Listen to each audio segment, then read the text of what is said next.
ఇక ఒకటో పాదము మంచి స్వభావం కలవాడు. శూల సంబంధమైన వ్యాధి 40 సంవత్సరంలో వచ్చే అవకాశాలు ఉంటాయి. రాజకీయాల్లో బాగా రాణిస్తాడు.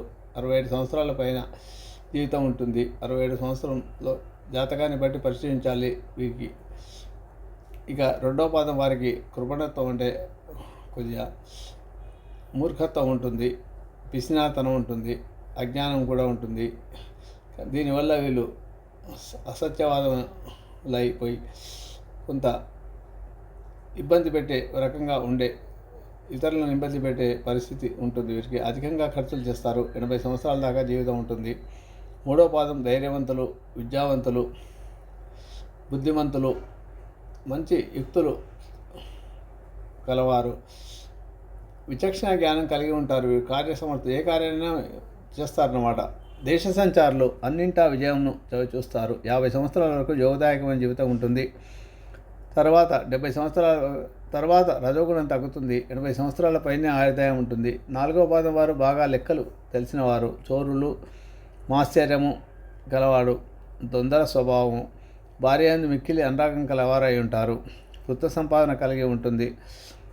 పుత్ర సంపద అంటే సంతానం బాగా ఉంటుంది. వీరికి అధిక సంతానము, ధైర్యవంతులు, శత్రుహంతకులు అంటే శత్రువులను అణిచివేస్తారన్నమాట. చంపడం అని చంపుతారని కాదు, ఇక్కడ శత్రువులను ఎవరిని కూడా వాళ్ళ ఇతనిపై అధికారం చెలాయించలేరు. శత్రువులు అణగదొక్కి ఉంచుతారన్నమాట. పని యందు ఫలకాలను అంటే ఏదైనా పని చేస్తే ఆ పని యొక్క ఫలితం అనుభవించే సమయానికి ఆ ఫలితం అనుభవించకుండా విడిచిపెట్టే రకమైన వాళ్ళు ఉంటారన్నమాట. ఆ ఫలాన్ని అనుభవించలేరు వీళ్ళు చేసిన పనికి వచ్చిన ఫలితం. అలాగే ఇక్కడ ఆరాధనలు ఏంటంటే ఈ నక్షత్రం అధిపతి కుజగ్రహము. కుజగ్రహానికి చెందిన పూజలు, పారాయణాలు, జపాలు చేయాల్సి ఉంటుంది. మృగశిర నక్షత్రం చెప్పిన ఆరాధన విశేషాలన్నీ కూడా అంటే మృగశిర, చిత్త, ధనిష్ట 3 నక్షత్రాలకు ఒకే రకమైన ఆరాధనలు ఉంటాయి. ఇవి ఎందుకంటే కుజగ్రహానికి సంబంధించిన కుజగ్రహానికి సంబంధించిన స్తోత్రాలే చేసుకోవాల్సిన అవసరం ఉంటుంది. ఈ నక్షత్రం వారు చేయాల్సిన దేవరాధన ఏంటంటే కుజగ్రహ ఆరాధన. నవగ్రహ స్తోత్రాల్లో ధరణి గర్భ సంభూతం విద్యుత్కాంతి సమబ్రహం కుమారం శక్తి హస్తం తం మంగళం ప్రణామ్యం అనే స్తోత్రాన్ని జపం చేసుకోవాలి. కుజగ్రహ గాయత్రి కానీ ఓం అంగారకాయ విద్మహే శక్తిహస్తాయ ధీమహి తన్నో భౌమ ప్రచోదయాత్ అనే స్తోత్రాన్ని కానీ ఓం క్రాం క్రీం క్రౌం సౌహ భౌమాయ నమః అనే ఓం హుం శ్రీ మంగళాయ నమః అనే కుజగాయత్రి కానీ ఇందులో ఏదో ఒక స్తోత్రాన్ని మీరు 27 సార్లు కానీ అయితే మంగళవారాల్లో 108 సార్లు కానీ ప్రత్యేకంగా మీ జన్మనక్షత్రం అయితే 108 సార్లు చేసుకుంటే మంచిది. దీనివల్ల మీకు ఇబ్బందులు రాకుండా ఉంటాయి. ప్రయాణాల్లో మీకు ప్రమాదాలు జరగకుండా ఉంటాయి. అలాగే ఓం ఇక్కడ మూలికాధారణ కూడా ఎక్కువగా ఏమైనా ఇబ్బందులు ఉంటే అనంతమూలం అనే దీన్ని ఉత్తర కోస్తా జిల్లాలో తగరి లేదా తొగరి చెట్టు అంటారు. దీని వేరును మంగళవారం నాడు కుజహోరంలో కానీ మృగశిర, ధనిష్ట, చిత్తా నక్షత్రాల్లో ఉన్న రోజుల్లో కానీ తీసుకొచ్చి కుజస్తోత్రం మంత్రాలతో పూజించి దక్షిణ దిక్కుగా తిరిగి స్త్రీలు ఎడమ చేతి భుజానికి కానీ ఎడలో కానీ ధరించడం వలన ఈ దోషాలతో ఉంటాయి. అలా చేయలేని వారు రక్తచందనం ఒరిజినల్ పూసలను రాగి వేరుతో కట్టించి అవి 27 కానీ 54 కానీ 108 కానీ కుజగ్రహ ఆరాధన చేసి మెడలు ధరించడం వలన కూడా ఉపశమనం పొందుతారు.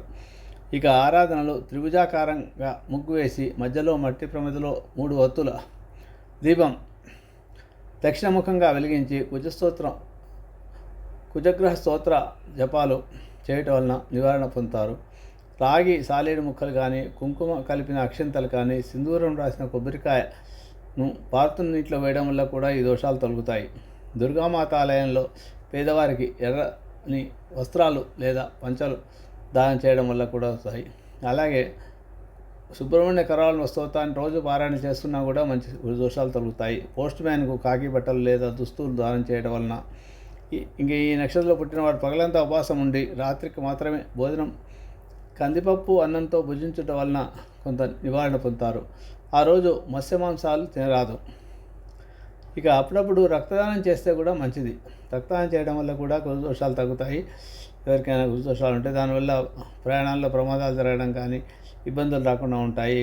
భూ సంబంధమైన గొడవలు రాకుండా ఉంటాయి. ట్రాఫిక్ పోలీసులకు నీళ్ళ బాటిల్స్ ఇవ్వడం, వారితో మర్యాద వ్యవహరించడం వల్ల కూడా ఇబ్బందులు రాకుండా ఉంటాయి. ముఖ్యంగా ప్రత్యేక రెమెడీ ఏంటంటే ఏలకులు, లవంగాలు, జవ్వాది, కస్తూరి, ఎర్రగుడ్డలో కట్టి దానం చేయడం వల్ల కూడా మీకు కుజదోష నివారణ జరుగుతుంది.